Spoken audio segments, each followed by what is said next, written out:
우리는 기도의 중요성을 이미 다 알고 있습니다. 하나님께 드리는 기도가 얼마나 중요한지 예수님의 모습을 보면 알 수가 있죠.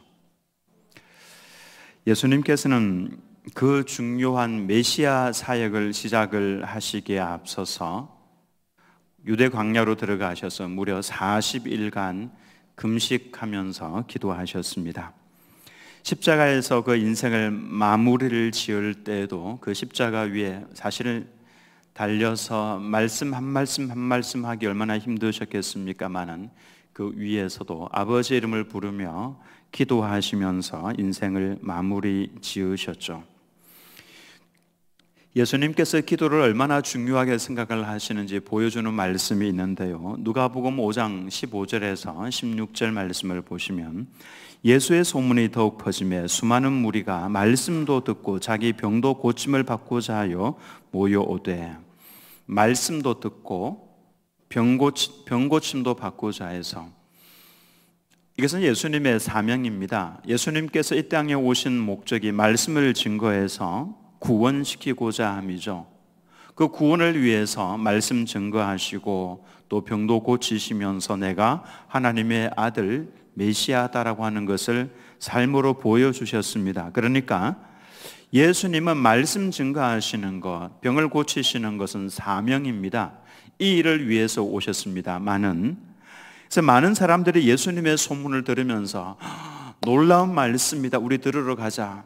그리고 가족들 중에 질병이 있는 사람들, 친구들 중에, 친척 중에 병이 있어 누워있는 사람들 다 데리고 가자 소문을 퍼뜨리면서 같이 예수님께로 나왔죠. 그러면 예수님께서는 예수님의 사명이시기 때문에 그 일들을 감당을 하셔야 됩니다만은, 예수님은 16절 말씀을 한번 같이 읽겠습니다. 시작.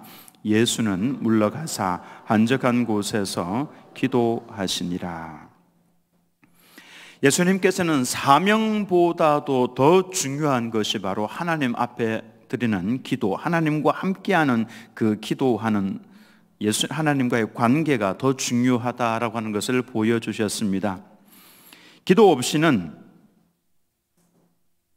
기도가 없는 사명 감당은요, 일이 될 뿐입니다. 그리고 그 일은 곧 내 인생을 짓누르는 것이 되는 것이죠. 아무리 큰 일을 감당을 한다고 할지라도, 그 큰 사명, 중직을 맡았다고 할지라도 하나님과의 깊은 교제가 없는 상태에서 그 일을 하면은 그것은 내 인생의 짐이 될 뿐입니다. 일이 될 뿐이죠. 예수님께서는 그걸 아셨습니다. 그래서 사명이 지금 눈앞에 감당해야 될 사명이 이만큼 있음에도 불구하고, 수많은 사람들이 몰려왔음에도 불구하고 예수님께서는 그 사람들을 보시면서 물러가셔서 한적한 곳으로 가셔서 그곳에서 하나님과 1대1로 독대를 하셨습니다. 예수님께서는 이 기도를 즐기셨고 이 기도를 누리셨습니다. 오병이어의 엄청난 기적을 행하시고 난 다음에도 오병, 떡 5개와 물고기 2마리를 가지고 생선 2개를 가지고 장정만 5,000명, 계수한 장정의 숫자만 5,000명이면은 같이 따라온 여인들과 자녀들과 그리고 모시고 온 부모님까지 합치면은 좋게 2만 명 이상은 될 겁니다. 근데 오병이어를 가지고 2만 명 이상 되는 사람들을 먹였습니다. 엄청난 기적이죠. 그게 모였던 사람들은 다들 모세를 떠올렸습니다.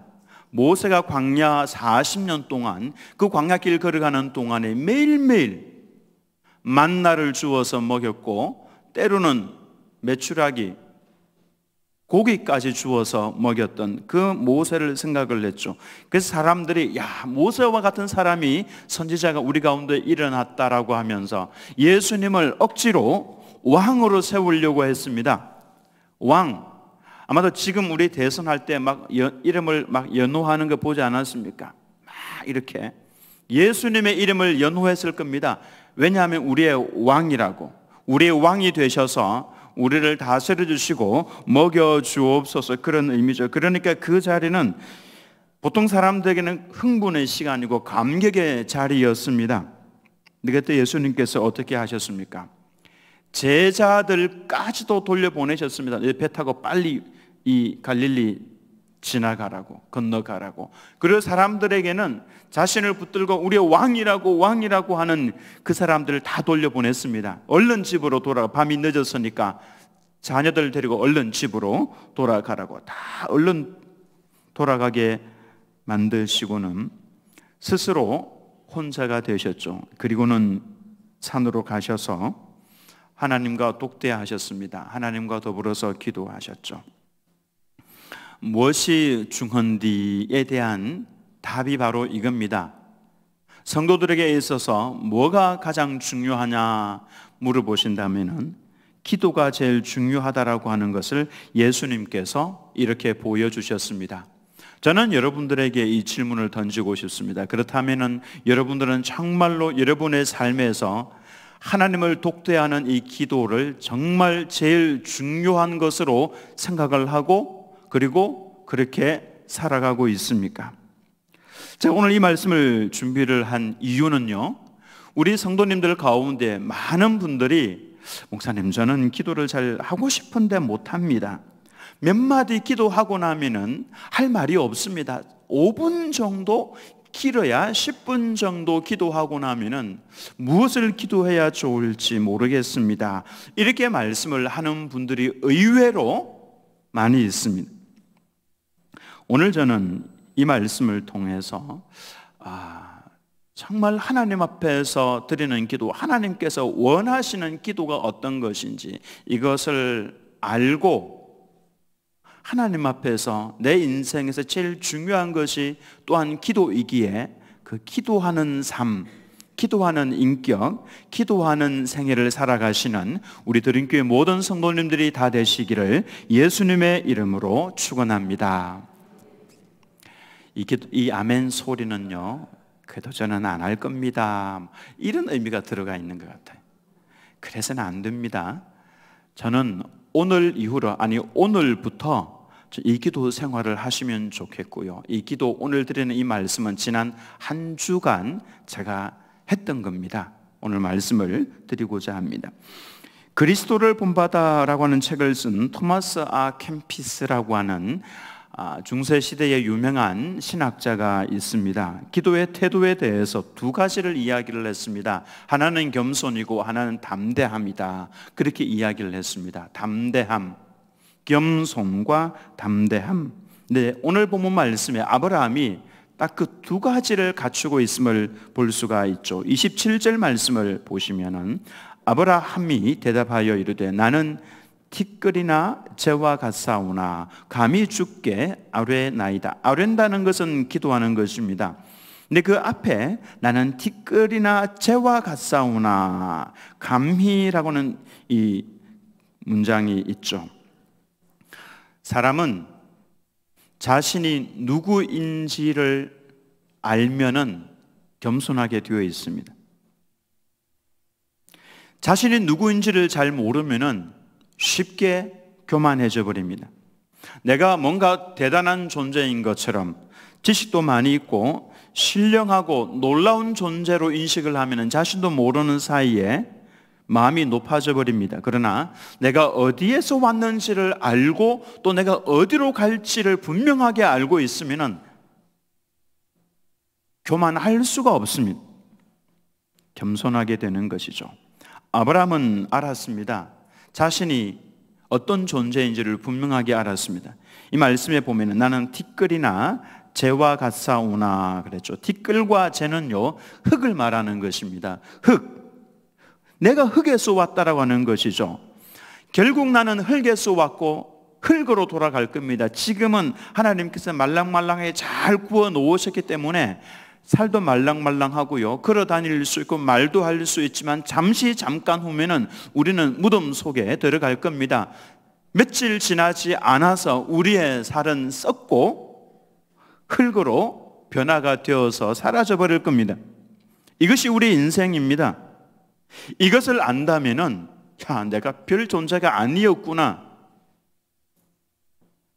흙이었구나, 그리고 잠시 후에는 다시금 흙으로 돌아갈 것이고 내 영혼은 하나님 앞으로 서게 되겠구나, 이걸 안다면은 우리는 다 겸손할 수밖에 없는 것이죠.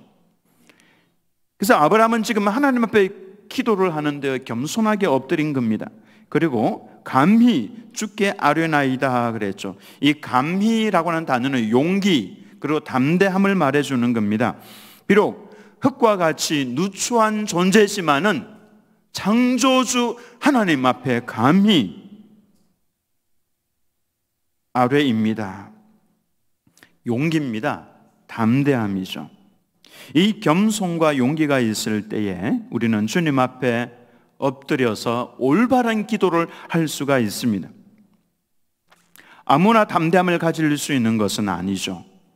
우리 성도님들 중에도요, 하나님 앞에 기도하려고 그러면 죄송해서 못하겠습니다. 죄송해서 이것저것 구하지 못하겠습니다. 이것 달라고 해야 되는데 그거 잘 못하겠습니다. 이런 분 계십니다. 담대함을 가지셔야 합니다. 근데 이 담대함은 무조건 가지는 게 아니라 반드시 평소에 교제가 있어야 합니다. 여러분, 친한 친구는 어떻습니까? 친한 친구는요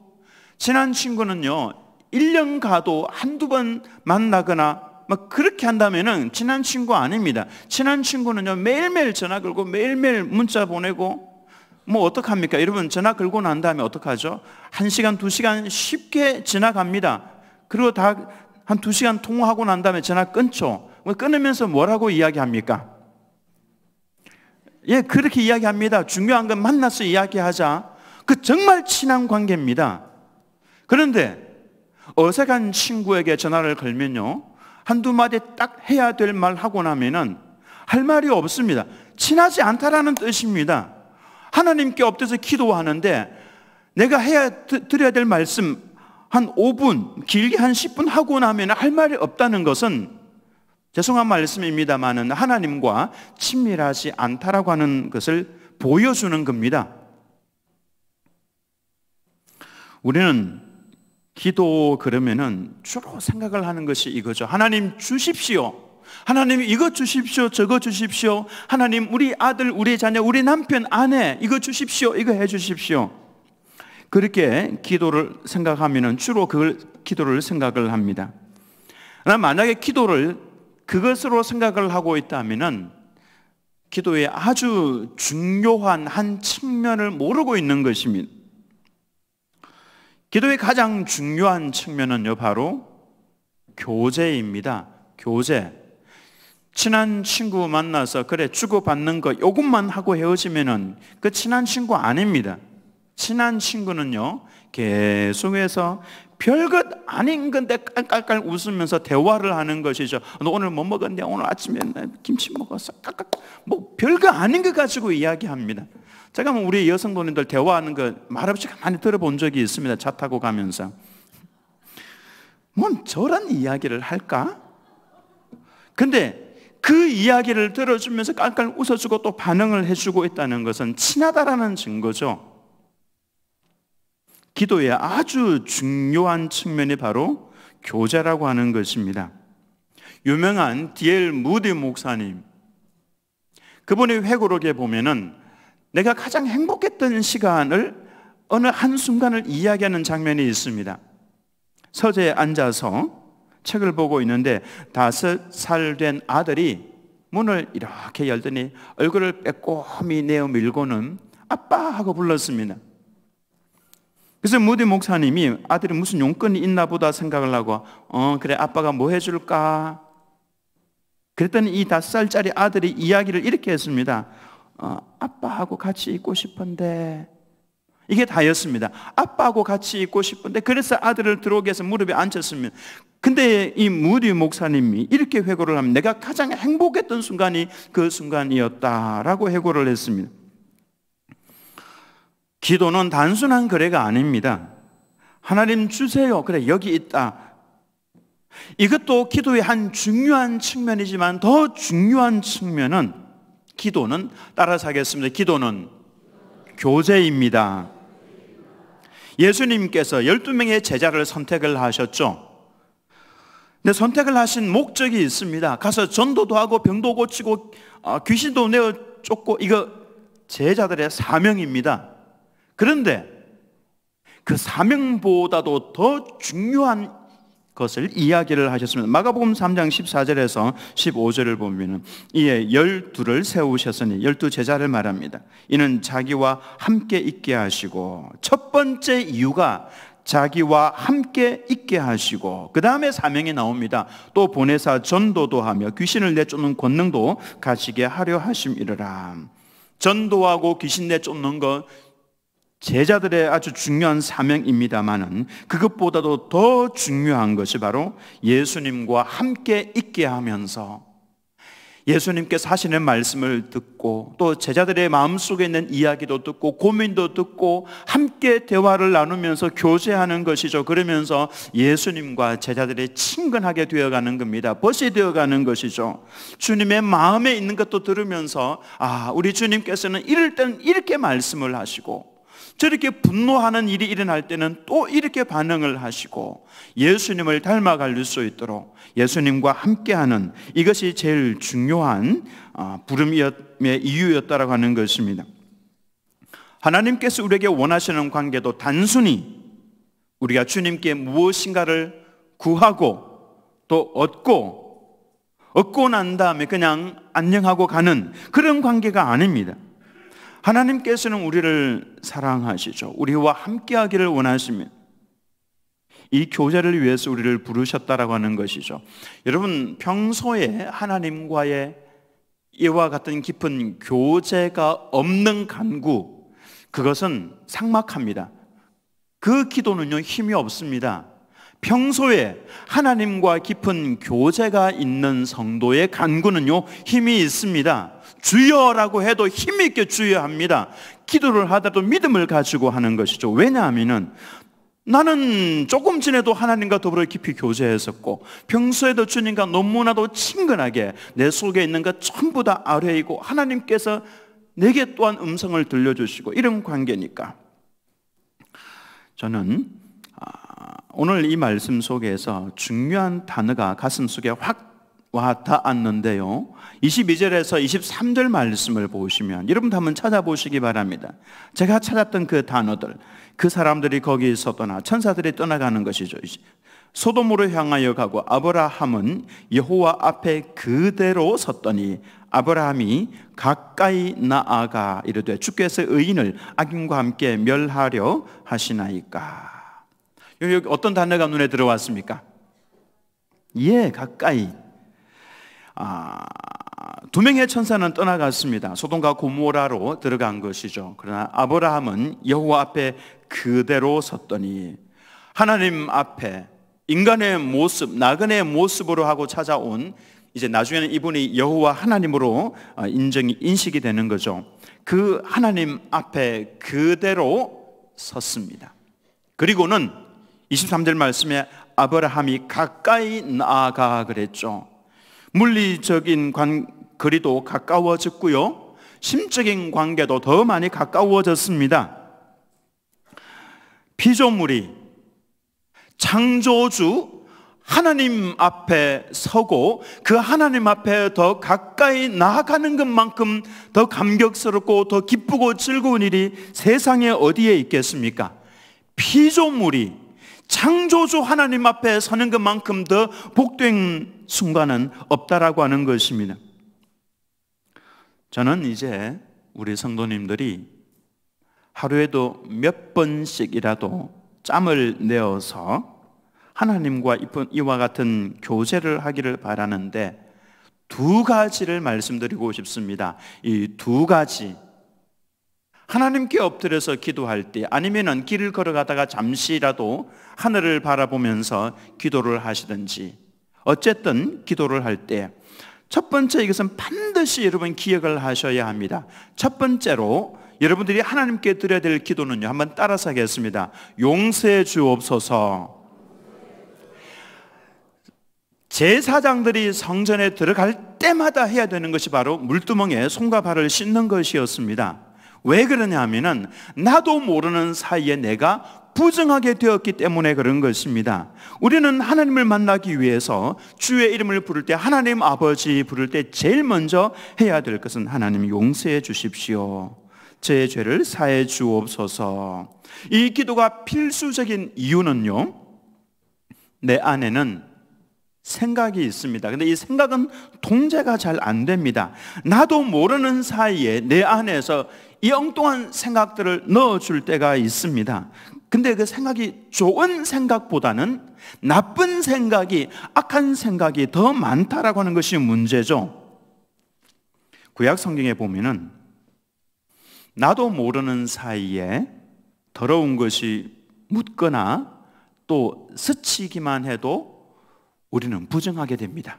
여러분, 이거 잘 아셔야 합니다. 구약의 이 원리가 신약에도 그대로 적용이 되는데요, 만약에 한 사람이 짐승의 사체를 만졌습니다. 그러면은 이건 부정하게 되는 겁니다. 병균도 올 수 있는 거고요. 그래서 부정하게 된 이 사람은 반드시 씻어야만 했습니다. 그래야만 정결하게 되었습니다. 그런데 짐승의 사체를 만진 이 사람이 또 다른 사람을 가서 만졌습니다. 그러면은 그 사람도 부정하게 되는 겁니다. 그래서 나도 모르는 사이에 이 부정함이 자꾸만 퍼져나가는 것이죠. 그래서 사람들이 움직이기만 하면은 자꾸만 부정한 것에 접촉하고 이 사람이 또 다른 사람에게 옮겨주고 그래서 죄가, 이 부정이 자꾸만 번져나가는 것입니다. 부정하다는 것은 죄의 오염을 말하는 것입니다. 알지 못하는 중에 나도 모르는 사이에 이 죄가 내게 묻어 있는 것이죠. 그래서 우리는 기도할 때 늘 하나님 아버지 용서해 주옵소서. 그런데 놀라운 것이 있습니다. 하나님 아버지 용서해 주옵소서라고 하면은 그때부터 내 안에 계시는 성령께서 내게 알게 해 주십니다. 조금 전에 내가 악한 생각했던 거, 내가 그 사람에게 이 말은 해서는 안 되는 것인데 함부로 말했던 것, 함부로 행동했던 것 기억나게 해주시기 시작을 한다라고 하는 것이죠. 성령께서 나와 더불어 교제하는 겁니다. 그래서 하나님께서 알려주시는 것, 깨닫게 해주시는 것, 그거 가지고 하나님 용서해 주세요. 잘못했습니다. 앞으로 이와 같은 것들은 제가 하지 않겠습니다. 이와 같이 생각했던 것도 용서해 주세요. 나도 모르는 사이에 내게 묻어온 부정한 것, 더러운 것, 죄악된 것들 성령께서 깨닫게 해주실 겁니다. 그리고 나면은 내 영혼이 깨끗하게 되었다라고 하는 것을 나도 모르게 느끼게 됩니다. 이걸 경험을 하셔야 합니다. 그리고 그 다음에 드리는 기도가, 한번 따라서 하겠습니다. 하나님 감사합니다. 하나님께서 정말로 기뻐하시는 기도가요, 감사하다라는 것이죠. 하나님 감사합니다 그러면은 내 안에 계시는 성령께서 무엇이 감사한지에 대해서 깨닫게 해주십니다. 그래서 하나님 이거 감사하고요, 저거 감사하고. 저는 이 감사 기도를 하는데 하나님께서 하나님이 되심, 그게 얼마나 감사한지 모르고, 그리고 제가 하나님의 아들이 되게 해주신 것도 감사합니다. 이게 얼마나 하나님을 기쁘게 해드리는 말씀인지 아십니까? 여러분, 그 부모와 자녀 사이에 대화를 할 때에 자녀가 딱 이 한마디 하면은 여러분 평생 기뻐서 어쩔 줄 몰라 하면서 지낼 겁니다. 그게 뭡니까? 아빠가 내 아빠인 게 너무 감사해. 이 말 한마디, 그 아이가 그 말 하지 않아도 아빠와 자녀의 관계는 이미 형성이 되어 있는 겁니다. 그런데 그 형성되어 있는 그 관계를 아빠가 내 아빠인 게 너무너무 고마워. 우리 딸이 그 말 했다는 게 아닙니다. 이거 부부 사이에요, 말하지 않아도 남편이고 아내입니다. 그런데 아내가 그러죠. 당신이 네 남편에게 너무너무 고마워. 그 남편은 기분 날아가는 겁니다. 제 아내가 그 말 했다는 건 아니지만은 여러분, 이게 얼마나 하나님께 감사한 건지 모릅니다. 하나님께서 나의 하나님이 되신 게 하나님 너무 고맙습니다. 이 고백을 하는 순간 하나님의 마음은요, 너무너무 기쁘시다라는 거예요. 감격스러워 할 겁니다. 한번 해보시기 바랍니다. 제가 지난 일주일 동안 그 기도하면서 살았습니다. 하나님 감사합니다라고 했더니 하나님께 자꾸 깨닫게 해주시는데 뭐가 감사하고 그래서 그 감사 기도하는 시간, 그 시간 한번 해보니까 20분 30분을 쏙 지나가 버립니다. 기도를 할 수 없다라는 게 아니라 하나님 용서해 주십시오라고 하니까 무엇이 잘못됐다라고 하니까 자꾸 알려주셔서 그 기도하고 나니까 하나님 감사합니다 하니까 또 하나님께서 감사한 것들 자꾸만 알려주셔서 하나님과 어느 때보다도 친밀한 관계가 되었다라고 하는 것입니다. 하나님과 나와 벗의 관계가 형성이 되는 것이죠. 제가 지금 말씀드리는 것 제발 부탁인데 오늘도 여러분 하나님 앞에서 짧게라도 해보시기 바랍니다. 첫 번째로 하나님 용서해 주세요. 두 번째로 하나님 감사합니다. 해보시면요 가슴 속에서 또 기도해야 되는데 언제 기도하지? 또 막 설레임과 기쁨이 이 속에서 올라옵니다. 이런 성도는요 감옥에 던져져도 감사가 나오고요, 수술대 위에 올라가도 감사가 나오고요, 사자굴 속에 던져져도 하나님과 나는 이미 친밀한 벗의 관계가 되어 있기 때문에 그 속에서도 감사가 나오고, 불 속에 던져져도 감사합니다. 아무나 할 수 있는 게 아니다라고 하는 것입니다. 안 하고 있다가 억지로 하는 거 그거 아니다라고 하는 것이죠. 평소에 이렇게 하나님과의 관계가 형성이 되어 있으면 무엇인가 하나님께 요구할 때에 당당합니다. 담대합니다.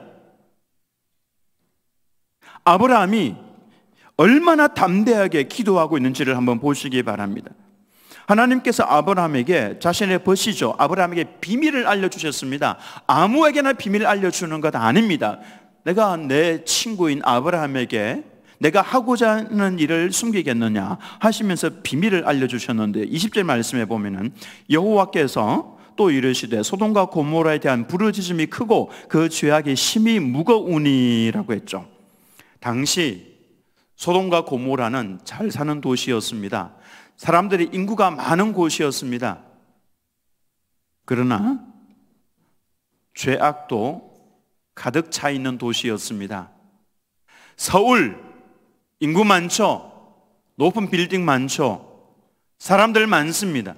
인천, 대구, 부산 대도시입니다. 사람들 많고 살기 좋은 곳입니다. 그러나 죄악도 가득 차 있다는 거 생각하셔야 합니다. 그리고 소돔과 고모라에는 억울한 일 당한 사람도 많았습니다. 많은 범죄로 인해서 고통당하는 사람들도 많았습니다. 그로 인해서 단식하면서 울고 있는 사람들이 많았습니다.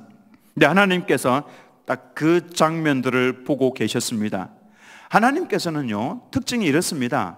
누가 죄를 범하잖아요. 그럼 그 즉석에서 바로 처리를 하거나 이렇게 하시는 분이 아닙니다. 기다리시는 분입니다.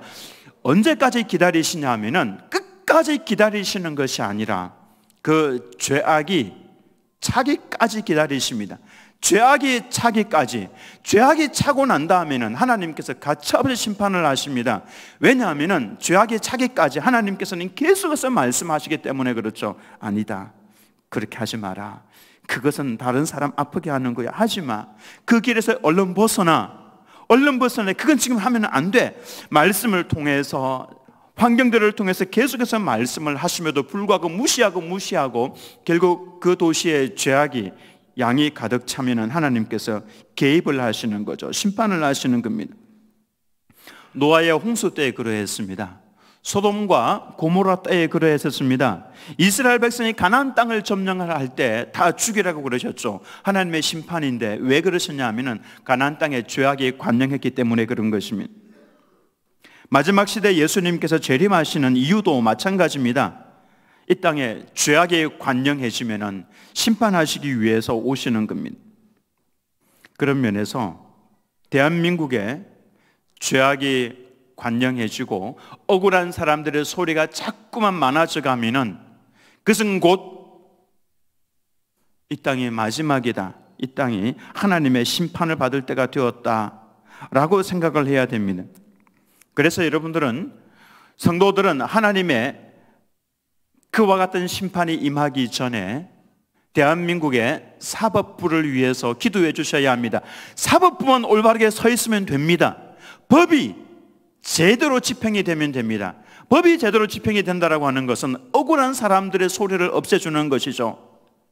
믿는 나라든지 믿지 않는 나라든지 똑같습니다. 사법부가 엉망이 되면 그 땅은 엉망이 되는 것이고 억울한 사람들의 소리가 점점 많아지고 하나님께서 심판을 하시는 거죠. 이거 무서운 겁니다. 대한민국에 죄를 지은 사람은 반드시 그 죄에 대한 대가를 받고 감옥에 가야 됩니다. 이게 법이 살아있으면 그게 되는 겁니다. 그러나 그렇지 않고 죄인을 의롭다라고 말을 해버리면은 대한민국에는 억울한 사람들의 소리가 점점 많아져 가는 것이죠. 선을 행한 사람에게는 상을 주는 것이고 악을 행한 사람은 그에 상응하는 대가를 지불하는 것, 이것이 공의와 정의를 말하는 것입니다. 믿는 나라든지 믿지 않는 나라든지 정의와 공의만 살아있으면 그 나라는 복을 받게 되어 있습니다. 그래서 우리나라 사법부의 법관들, 대쪽 같은 법관, 누가 그래도 말을 해도 흔들리지 않고 딱 제대로 서서 나는 법대로 할 겁니다 라고 하는 사람이 필요하다고 하는 것이죠. 그와 같은 사람이 법관이 되어야만 되는 것입니다. 저를 좀 법관으로 좀 보내주시면, 누가 뭐라고 그래도 흔들리지 않고 법대로 할 겁니다. 이런 사람이 세워져야, 그래야 대한민국에 억울한 사람들의 소리가 사라져가는 겁니다. 그럼 그 나라는 복을 받게 되는 거죠. 그래서 여러분, 우리 사법부를 위해서 기도해 주셔야 합니다. 아브라함은 주여 그 성에 의인 50명이 있으면 살려주시겠습니까? 그때 하나님께서 그래 내가 살려줄게. 갑자기 아브라함 마음속에 두려움이 생겼습니다. 의인 50명이 없는 것 아닌가? 그래서 나는 티끌과 재와 같사오나 감히 주께 아뢰입니다. 45명이 있으면은 살려주시면 안 되겠습니까? 그래 내가 45명만 있어도 그 성을 살려줄게. 또 걱정이 되는 겁니다. 만약에 40명이 있으면, 히브리어에 보면요 이 다음에 단어가 없습니다. 딱 번역을 하면 딱 여기까지만 번역이 됩니다. 만약에 의인 40명이 있으면, 더 이상 말을 못하는 겁니다. 그 뒤에 우리나라 말씀에 성경에는 번역이 되어 있는데 그건 사실 번역해서는 안 되는 겁니다. 그건 이런 의미일 거다라고 번역을 한 것인데 있는 그대로 번역을, 만약 40명이 있으면, 그랬더니 그 뒤에 말을 잊지 못하고 있는데 하나님께서 그래 40명만 있어도 내가 살려줄게. 걱정이 더 되는 거죠. 이거 없는 것 아닌가? 내 주여 노하지 마옵소서. 거기에 30명이 있으면 어떻게 하시겠습니까? 살려주십시오 그 말이죠. 그래 내가 의인 30명이 있어도 살려줄게. 걱정이 더 되는 겁니다. 하나님께서 너무 쉽게 말씀을 하셔서, 그래서 내 주께 감히 아뢰나이다. 거기에 20명이 있으면 하고 말을 또 잊지 못했으면 이 뒤에도 단어가 없습니다. 만약에 20명이 있으면, 그랬더니 그래 그곳에 의인 20명이 있으면 그래도 내가 살려줄게. 걱정이 너무 많이 됐습니다. 20명이 없는 것 아닌가? 한 번 더 용기를 냈습니다. 주는 노하지 마옵소서. 제가 이번만 아뢰리이다. 거기에 의인 10명만 찾아도 그 성을 좀 사해 주시면 안 되겠습니까? 그때 하나님께서 그래 알았다. 그 성에 의인 10명만 있어도. 자, 여기까지 오기까지 아브라함의 담대한 용기가 필요했었습니다. 담대함이 없었으면 여기까지는 못 옵니다. 50명, 40명 정도에서 끝났을 겁니다. 근데 끝까지 10명까지. 근데 사실은 저는 안타까운 것은 여기에서 아브라함이 한 번만 더 했더라면, 하나님 그 성의 의인이 5명만. 근데 사실 5명도 없었죠. 5명도. 아브라함이 하나님과의 아주 친밀한 관계가 아니었다면 이렇게까지는 하지는 못했을 겁니다. 이건 아무나 할 수 있는 것은 아닙니다. 하나님과의 평소에 친밀한 관계가 형성이 되어 있어야만 담대하게 할 수가 있는 것이죠. 아브라함의 기도의 결과가 어떻게 됐습니까? 소돔과 고모라, 스보임, 아드마 4개 성읍이 살아났습니까? 아닙니다. 불탔습니다. 멸망을 받았죠. 그러면 아브라함의 기도는 실패했습니까? 아닙니다. 창세기 19장 29절 말씀 같이 읽겠습니다. 시작. 하나님이 그 지역의 성을 멸하실 때 곧 롯이 거주하는 성을 엎으실 때에 하나님이 아브라함을 생각하사 롯을 그 엎으시는 중에서 내보내셨다. 하나님께서 아브라함을 생각을 하셨습니다. 나와 벗인데, 나와 너무나도 친밀한 내 아들인데, 그래서 하나님께서는 아브라함을 생각을 하셔서 롯을 구원해 주셨다라고 하는 것입니다. 여러분, 하나님과 얼마나 친밀한 관계를 가지십니까? 아브라함처럼 이와 같이 친밀한 관계를 가지셔서 기도의 응답도 잘 받습니다. 우리의 삶 가운데 응답도 받아 누리면서 하나님과 깊이 교제하시면서 다음 주에 오실 때는 얼굴이 피어 있을 겁니다. 교제하다가 보면은 하나님의 마음이 느껴지고, 그래서 얼굴이 참 밝은 빛으로 띄면서 화장하고 오신다고 해서 그와 같은 것이 만들어지는 것이 아닙니다. 하나님과 친밀한 관계를 가지시는 우리 드림교회 모든 성도님들 다 되시기를 예수님의 이름으로 축원합니다.